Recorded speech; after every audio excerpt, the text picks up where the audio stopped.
Willie dito sa TV5.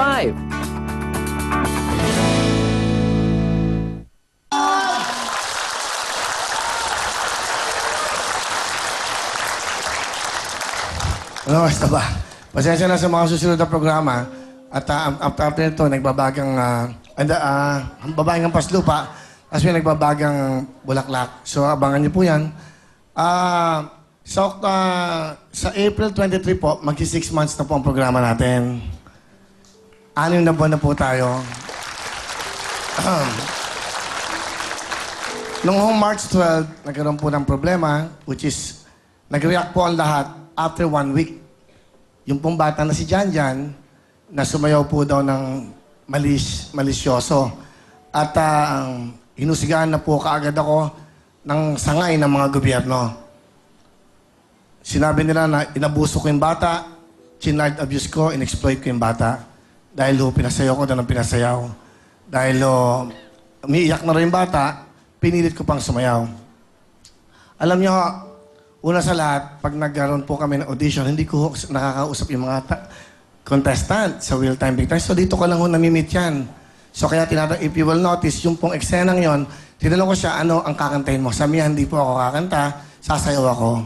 Naalala niya, ito pong batang ito, 6 na taon lamang eh.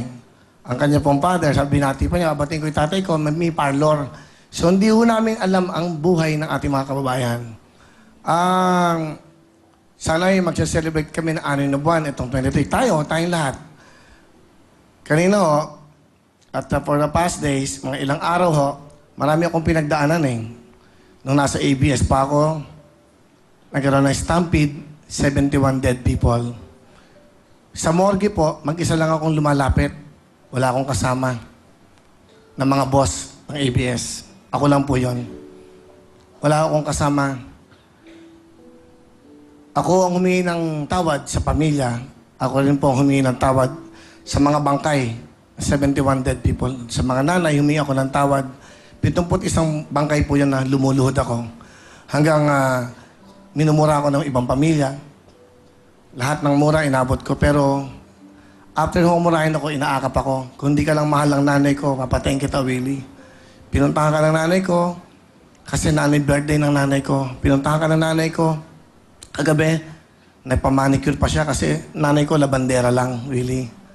Para pag hinawakan mo daw siya, maganda yung kamay niya. Marami yung istoryang totoong na-experience ko. Noong time na nakaburo lahat ng mga yan, ako lang ho ang napupunta mag-isa. Sarili kong pera. Hindi ko na ho ito dapat sabihin pa, pero para malaman niya, dahil ito po ang pinakagrabing kampanya na tanggalin po ako sa industriya. Ako pong humingi ng tawad sa pamilya, ako ang maharap. Ako po lahat yan. Alam po ng Panginoon Diyos yan. Sa sarili kong pera, naabotan ko ng palihim lahat ng yan. Nakabalik po ang programa at minahal yung lahat. Naniniwala ko yung 71 taong yon, yung mga mananay at lolo na matay, pinagdadasal po ako lagi. Nilalapit ako sa Diyos na sana laging nandito ako. Kaya naniniwala po ako na nandito pa rin ako sa harap niyo. Nagkaroon po kami ng problema, yung Willionario. Dayaan, hanggang nakapag-away kami ni Joey De Leon. Dahil nandadaya daw ako, yung mga ganun salita. Na nagkaayos na po kami, naging maayos na po kami ni Joey. Dahil malaki ng respeto ko sa tao yan. At Kibik Soto at Sid Bulaga. Nagkaroon ng problema, ako na naman ho, ang hinarap ng ABS doon. Ikaw makipag-usap sa tao. Na hindi ko po kasalanan yon. Kasi kaya ako sinasabing lahat to, matagal ho akong tumahimik. Tumahimik ako sa sarili ko nilang tinitiis kasi hindi ko na ho pinoproblema yung ganyan. Ako na lang ang tirahin, tahimik lang ako. After po ng Willionario, nagkaroon po ng insidente ang well-loved president, the late Tita Cory Aquino. Ang lahat po ng sasabihin ko sa inyo, totoo lamang. Hindi po ako magsisinungaling sa inyo. At alam ng mga tao yan. Nung ako po'y pumasok, may tumawag sa akin na si Tita Cory daw po, ang ating presidente, ay wala na. So nag-isip kagad po ako, tinawagan po ako ng aming direktor na respeto ko at minamahal ko, Mr. Johnny Manami sa Sabi niya, Willie, wala na ang ating well-loved president, si Tita Cory. Ano na isa-isip mo? Bigla po akong tumawag sa aking EP, pinakuha ko yung mga video po niya sa TV Patrol, sa mga ano. Sabi ko, kakanta ako ng Munting Hiling, pakuha kayo ng mga kandila para bigyan po ng kandila at magdasal tayo at magbigay tayo ng respeto. Yan po. Yung po yung araw ng namatay si Takori. Kumanta ako ng Munting Hiling, kung makikita yung tape na yan, very solemn po yun, nagbigay kami ng respeto. And Chris Aquino texted me, sabi niya, Willie, mahal ka ng nanay ko kasi pag nanonood siya, kahit nung si Tita Cory po nasa TV pa, nasa hospital, tinatext ako ni Chris kasi yung mga anak niya, kinikiss do yung TV, hinalikan ako dahil paborito ng mga anak niya yung kanta ko kumpara sa'yo, pati si Tita Cory. After po nung pangyayari yon, yung kinabukasan, dapat po magte-tape kami. Taping na lang po yun Sinabi ko pa sa management na ibigay na natin to sa mga Aquinos. Kasi, bakit pa tayo magso-show? Sasayaw ako ng giling-giling. Magsasaya kami, pero ang well-loved president nagluluksaan sa bayanan.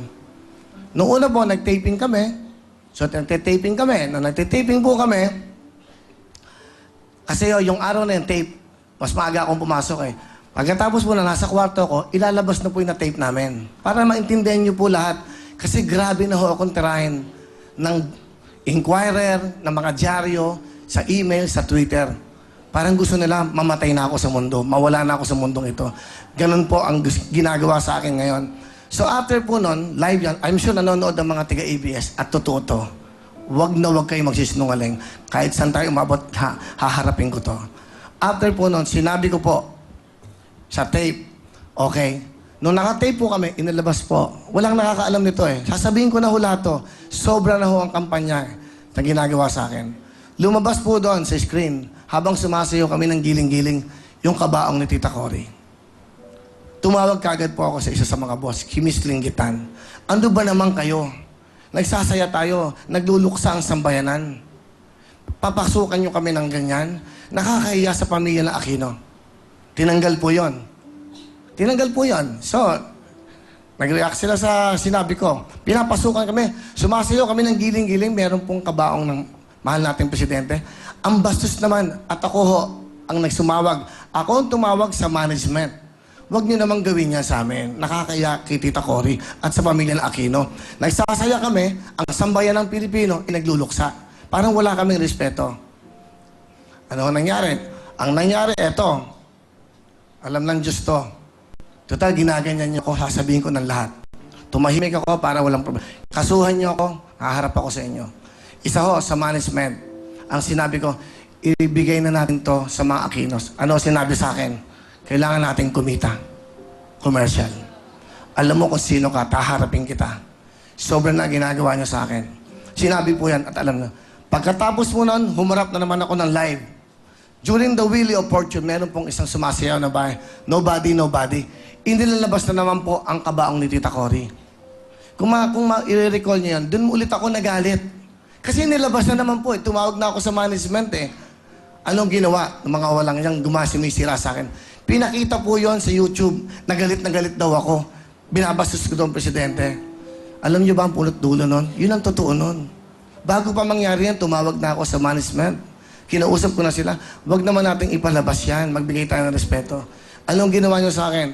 Winasak niyo naman ako sa Twitter, sa YouTube. Pero hindi niyo pinanood yung kabuuan at hindi niyo alam. Isang tao lang po nanindigan sa akin. Direktor ko po yon sa Wawawi. Mr. Johnny Manahan. Mr. M. Palakpakan niyo po ang tao yun. Dahil alam na alam po niya ang katotohanan at andun po siya. Sa pamilya Aquino, si Presidente, ito po ang katotohanan. Pagkatapos po niyan, hindi ba, ilang kaso na yan, Billionario, Stampede, eto. At pagkatapos po niyan, eto na naman. Babalik na po ako sa Wawawi July 31. Kinausap na ako ni Ms. Charo Santos. Nag-meeting na ako Nag-meeting na po ako sa staff ko. Inayos, pinuntahan ako ni Lingkita sa Tagaytay. Naayos, meron po kami pinili ng sulat na nag-react ako kay Jobert dahil isang bubong lang kami. Tinitira ko sa isang bubong. Tapos na po yun Nangyari na po yan. So, ang pakiusap ko sa management, bakit naman, siguro naman kahit pa paano kumikita ang programa ng Wawawi. Hindi ba? Ano hong ginawa nila? Wala naman silang ginawa. Nung sumulat po ang abogado ko, sa kanilang lahat dyan, kay Ms. Cory Bidanes, sa kanila, kay Ms. Boss Gabi, lahat, kay Ma'am Charo, nag-react pa sila. Anong balak nila sa akin gawin? I-stop yung show. At bigyan na lang ako ng once a week show. Pero babalik na po sana ako. Isang araw, bigla na lang akong tinawagan ng Linggitan na tinawag ako, nag-meeting kami sa isang hotel, sa Imperial, sa isang kwarto, ando si Direk Bobot, andyan si Jay.